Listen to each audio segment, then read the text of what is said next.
Então, voltando lá ao aspecto do câncer. Então, como o câncer ele cresce de forma desordenada e acelerada, o nosso organismo entende que ele faz parte da gente, não tem como a gente percebe, a partir de uma lesão, o médico vai conseguir perceber se essa lesão ela tem aspectos de malignidade. Tá? Aspectos de malignidade não quer dizer malignidade.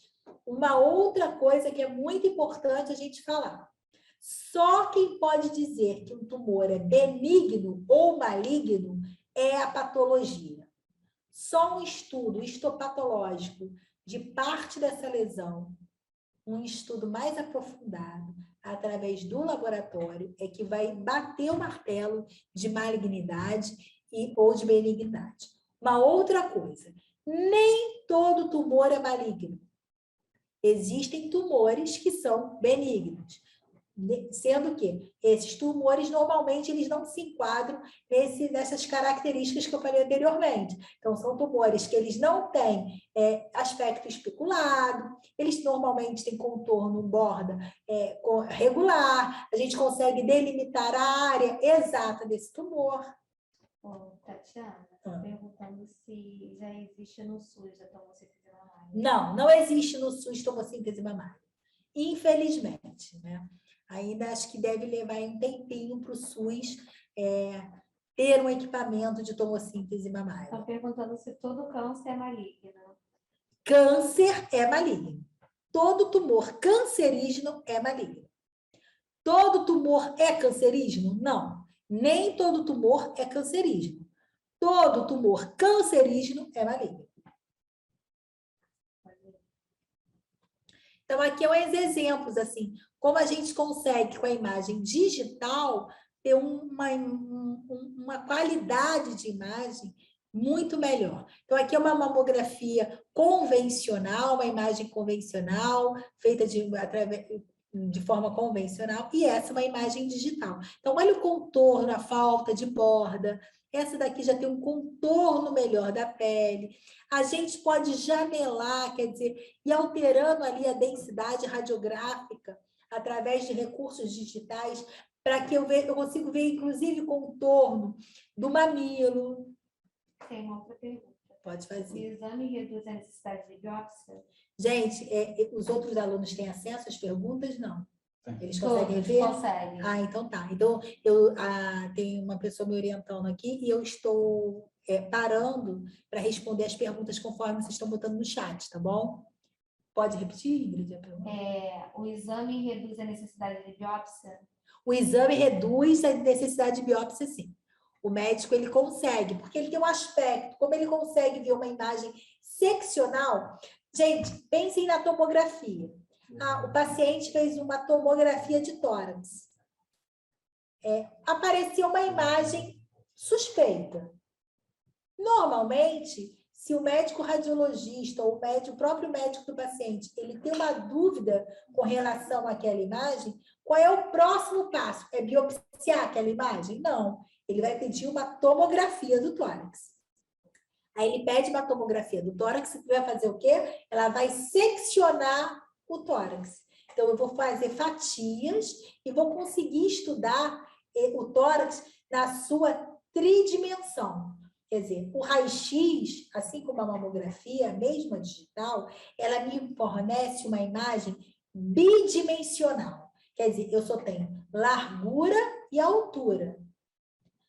A mesma coisa lá no raio-x, a única forma, no raio-x convencional, mesmo que seja de imagem digital, a única forma do raio-x me dá uma noção de profundidade é através do exame de perfil. Então, vamos lá.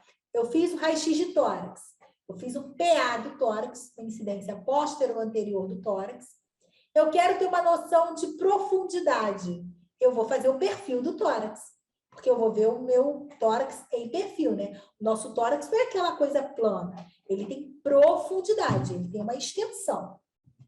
Inclusive, ele vai de anterior para posterior. Aquela pontinha lá da base que a gente vê na imagem bidimensional do tórax, aquilo ali está lá posterior, está lá na parte de trás. Então, não está anterior. O médico teve dúvida numa imagem de tórax, ele pede uma tomografia, vai complementar com um exame que é tridimensional. Então, eu tenho o meu pixel, mas esse pixel ele é componente de um voxel. Então, eu tenho altura, largura e profundidade. É como se eu viesse aqui, tirasse uma fatia da minha estrutura do corpo, puxasse essa fatia e mostrasse ela. Então, eu consigo ver aquela estrutura, fazer um estudo daquela estrutura mais aprofundado. A mesma coisa é a tomossíntese. Eu tenho uma lesão que já me mostrou na minha mamografia, mas o médico ele quer ter uma noção do quanto, qual é a área de abrangência daquela lesão, se ela se dissemina, se ela se enraiza, como é que se ela muda de aspecto conforme você vai fatiando a mama. E é o que a tomossíntese me dá. Com isso, eu posso tirar N dúvidas que podem ficar nesse laudo, e antes de encaminhar o paciente para um procedimento mais invasivo, eu dar um laudo pedindo um acompanhamento mais de perto, porém sem invadir o paciente. Estou te perguntando quanto tempo para se especializar em mamografia e, no caso, a extensão após o curso técnico em radiologia. A extensão, há os cursos de extensão. No geral, os cursos de extensão têm 6 a 7 meses. Um bom curso de extensão em mamografia, eu dou aula. Então, assim, para eu dar uma aula boa, principalmente assim, Tatiana, mas eu já vi cursos de 4 meses, eu já vi cursos de 3 meses. Realmente, só que hoje em dia as técnicas, elas evoluíram tanto que com o meu material lá de 10 anos atrás, quando eu comecei a dar aula de mamografia, eu não posso dar exame de mamografia hoje. Eles estão rindo de mim aqui do meu lado, porque eu sou uma técnica mais velhinha, então, assim, eu tenho material de 10 anos atrás ainda guardado. Só que, obviamente, eu tenho que atualizar esse material, né? Inclusive, vou dar um spoiler sobre o simpósio que vai ter no novembro do CENIB, que eu vou dar uma palestra inédita no Brasil. Ninguém nunca falou isso, desse assunto para técnicos. E quem participar do simpósio, que eu vou falar ainda de uma coisa mais evoluída que a tomossíntese, que é uma mamografia por emissão de pósitron, que é como se fosse uma PET mama, que é um exame que produz imagens de cintilografia da mama. É um exame de medicina nuclear da mama que consegue detectar micronódulos na mama e até se já tem outras invasões de um nódulo já confirmado. Isso vai ser em novembro, no simpósio do CENIB. Vai, tem mais perguntas? No caso, para operar a máquina especial em tomossíntese, será necessário curso específico ou está incluído na extensão em mamografia? Ele vai estar incluído. Se você fizer hoje um curso de extensão em mamografia, eu já tenho dentro do meu curso de extensão em mamografia o conteúdo tomossíntese mamária, como a partir daqui a uns, sei lá, um ano ou até menos, 6 meses, eu já vou ter o conteúdo, obviamente, como eu já estudei, já tenho conhecimento, eu vou incluir o conteúdo, inclusive, de PET mama. Pode continuar. Posso tirar? Continuando. Então, aqui, ó, mais alguns exemplos, né? E agora vamos, então, mudar um pouquinho de foco. A gente falou tanto de técnica. Então, vamos falar um pouquinho, e a gente está no Outubro Rosa, a gente só fala de câncer de mama feminino, de campanha do câncer de mama feminino, de mulher tem que fazer mamografia, e eu, hoje em dia, eu brigo com as minhas pacientes, brigo mesmo, eu pego paciente que ela diz que recebeu o laudo da última mamografia e não abriu o laudo. Não, aí veio a pandemia, não abriu o laudo, não viu o laudo, e aí quando me entrega o laudo, que eu vou ver, tem um BIRADS 3. Quer dizer, já era para estar acompanhando. Então, a gente não pode brincar com a saúde é uma coisa séria, né? E a gente tem um recurso hoje que pode me ajudar a identificar precocemente o câncer de mama, que já é sabido que é o que mais cresce no Brasil. E aí, assim como a gente vai ter o novembro azul, que é falando do câncer de próstata, que para a área masculina é um dos cânceres que mais crescem no Brasil. Porém, mamografia não é só para mulheres, ela é para homens também. Então, vamos falar um pouquinho de câncer de mama masculino?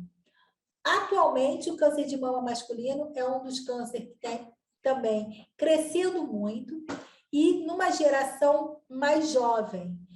O que a gente tem de informação hoje, de mapeamento de câncer de mama masculino?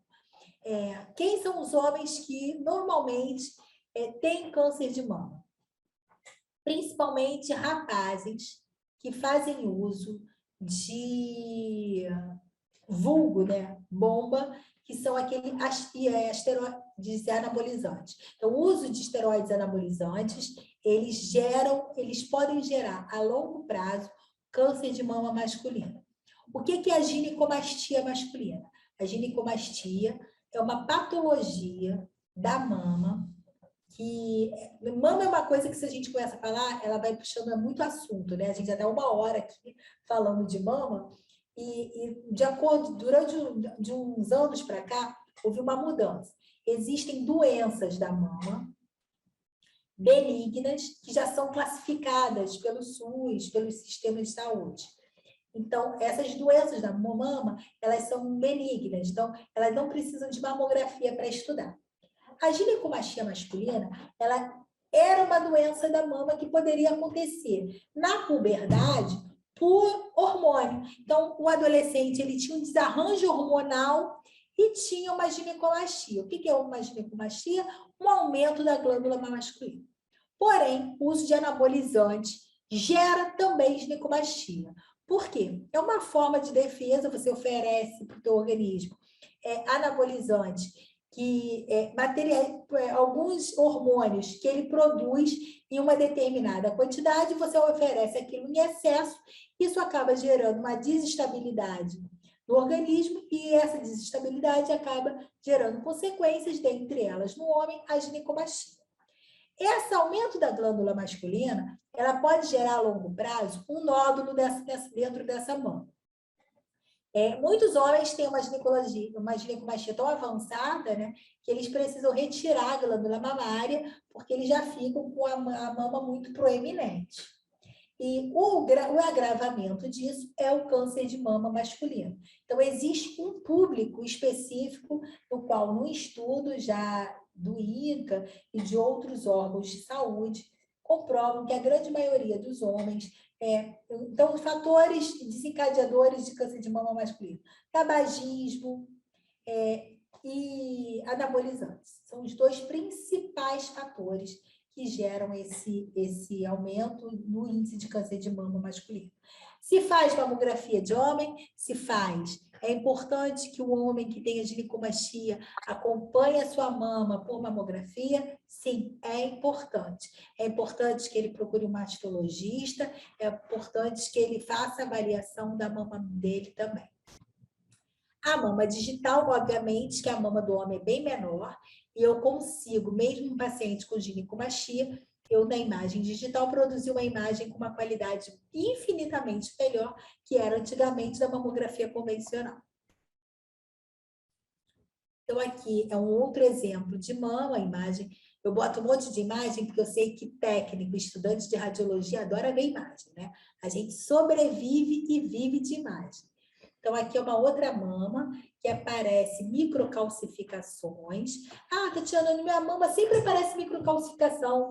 Microcalcificação é maligno? Não, mas tem que ser acompanhada para ver se, com o passar do tempo, ela vai mudando de densidade, de perfil, se ela vai crescendo, se ela vai se tornando, vai saindo de uma borda regular para uma borda mais especulada. Tem 2 perguntas.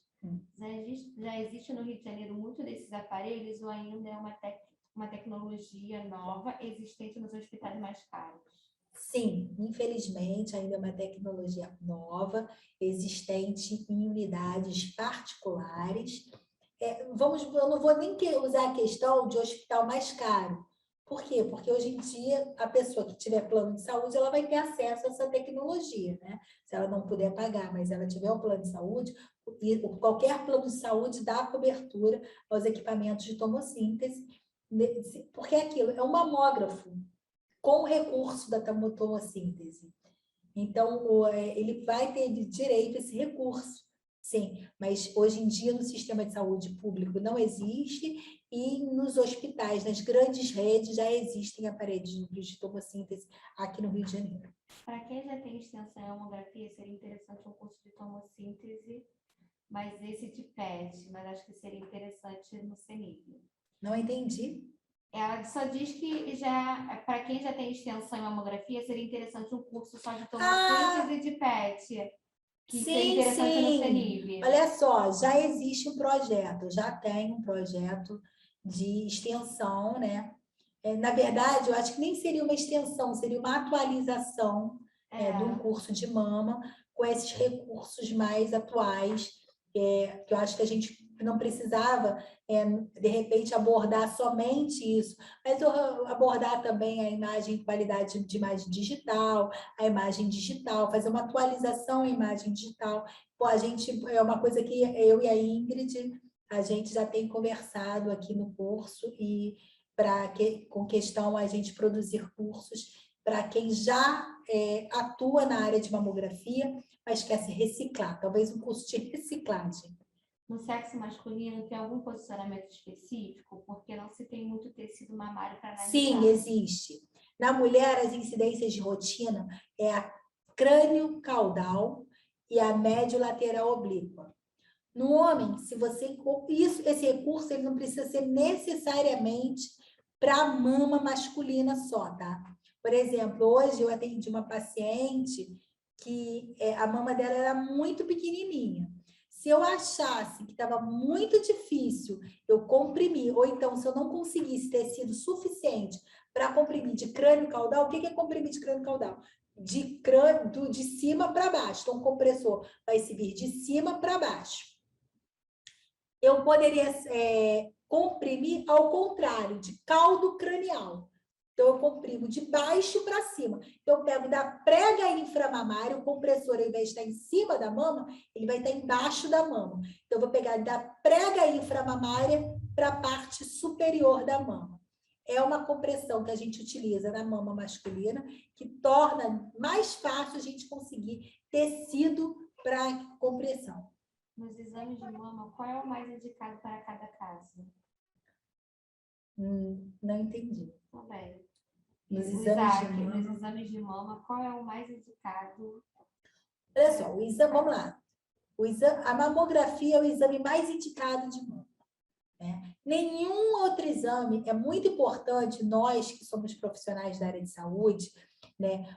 Vocês que estão estudando, os alunos que estão participando agora da palestra, nós somos disseminadores de informação correta. Né? A gente vê a mídia, hoje mesmo conversei com uma paciente, né, que me fez várias perguntas, e ela falou, mas tal programa falou isso, tal programa falou aquilo. A mídia, ela fala muita coisa, né? E a gente tem que selecionar as informações que a gente recebe. A gente não pode ser um captador sem ação sobre a informação, né? A gente tem que captar a informação e ter uma ação sobre ela. Qual a ação? A ação da pesquisa, né? Eu recebi uma informação, eu tenho que pesquisar se aquilo ali é correto. Então, a gente ouve falar muita coisa sobre outras, inclusive aí uma personalidade aí muito conhecida falou que não fazia mamografia, que só fazia ressonância. Presta atenção, nenhum exame substitui a mamografia. A mamografia hoje ainda é o melhor exame para a detecção precoce do câncer de mama. A mamografia hoje, ela é o exame que consegue fazer pesquisa de microcalcificações que a ressonância não vai fazer, que a ultrassom não vai ver. Então, a mamografia é o melhor exame para detecção precoce do câncer. A ressonância é um exame de mama que tem que ser bem indicado. Ele tem que ter uma finalidade. E, normalmente, o que determina a finalidade dele é uma mamografia prévia, né? Eu não posso sair do ultrassom e ir para a ressonância. Eu tenho que sair da ultrassom para a mamografia ou da mamografia para a ultrassom. E aí, dentro de um contexto médico, a ressonância ela ser bem indicada, né? O exame de imagem ele tem que ter uma boa indicação. Ressonância magnética, ela vai ser bem indicada no caso de microcalcificações, quando o paciente já tem um BIRADS de 4 para cima. Assim como a biópsia, ela só é indicada no BIRADS de 4 para cima. O único exame que a ressonância magnética, normalmente, ela é bem indicada da mama, é quando a paciente tem prótese e o médico quer avaliar, não a mama, mas ele quer avaliar a prótese da paciente. Aí a ressonância magnética é o melhor exame. A paciente tem prótese mamária e o médico quer avaliar a prótese. Quer saber se a prótese fibrosou, quer saber se a prótese extravasou. Aí a ressonância magnética é um bom exame. Caso contrário, a mamografia é o melhor exame para avaliar a mama. A Manuela está perguntando que conhece uma pessoa que sai o líquido da mama. Isso já indica um início de câncer? Não. O nome disso é descarga papilar, né? Quando a mulher ela produz algum líquido mamário e tem essa descarga papilar de líquido pelo mamilo, isso pode ser N coisas. Até hormônio em excesso no organismo produz essa descarga papilar. Então, você tem que investigar para saber se aquilo ali é alguma coisa, algum resultado de algum problema mamário, de alguma lesão na mama, ou se é um problema hormonal. Problemas hormonais também geram descarga papilar.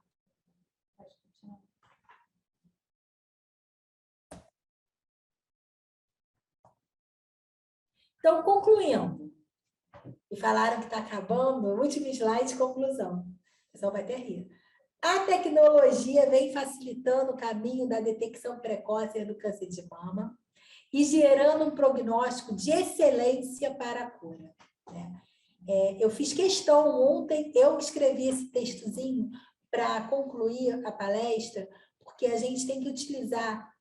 Não adianta a gente ter a tecnologia e não utilizar esse recurso da tecnologia.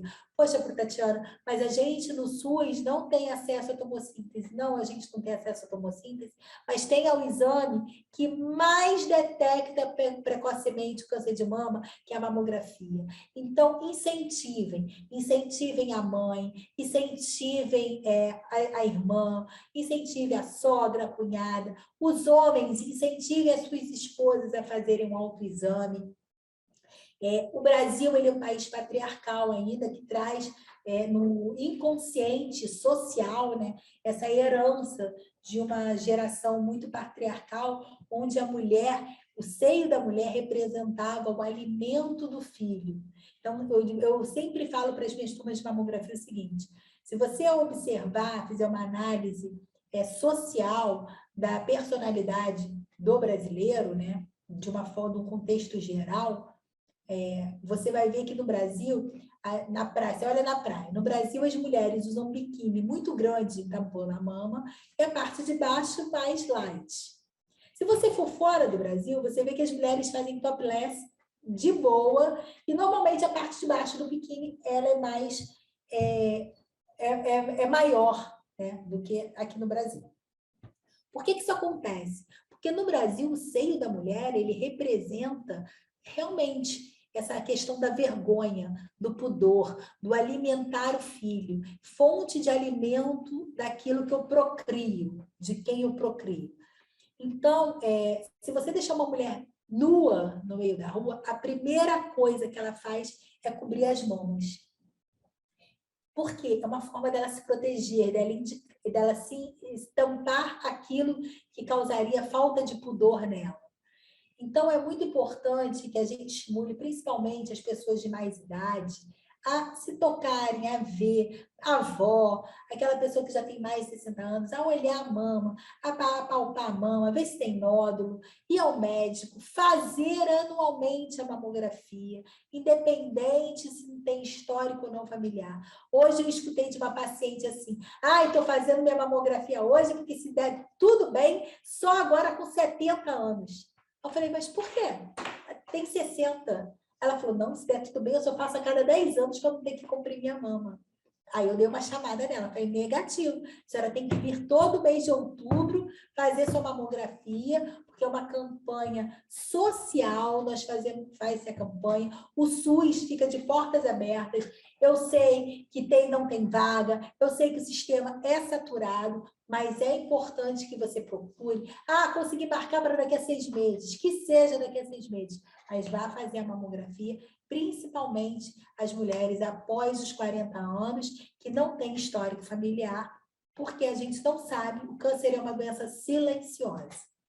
Tem um aluno perguntando, uma pessoa, se você recomenda especialização para homens em mamografia. Olha, é aquilo que eu acabei de falar, entrando no contexto dessa sociedade patriarcal, no Brasil nós não temos praticamente homem nenhum trabalhando com mamografia, né? Outro dia eu vi em algum lugar alguém dando uma palestra de um rapaz que trabalhava com mamografia. Eu, particularmente, eu nem conhecia, né? E não sabia de nenhum local para trabalhar com mamografia. Se o homem quiser fazer o curso de extensão a título, né? Para ter o diploma, para ter o conhecimento, sim. Mas nós teremos uma dificuldade imensa de conseguir, inclusive, local para estágio, né? A gente não tem essa facilidade no Brasil, inclusive, de eu conseguir local para estágio.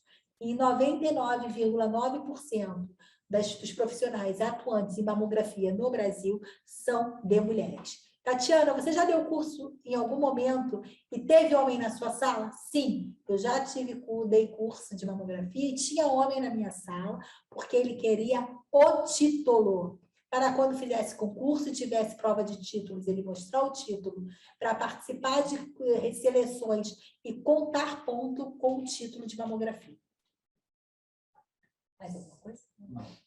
Gente, muito obrigada.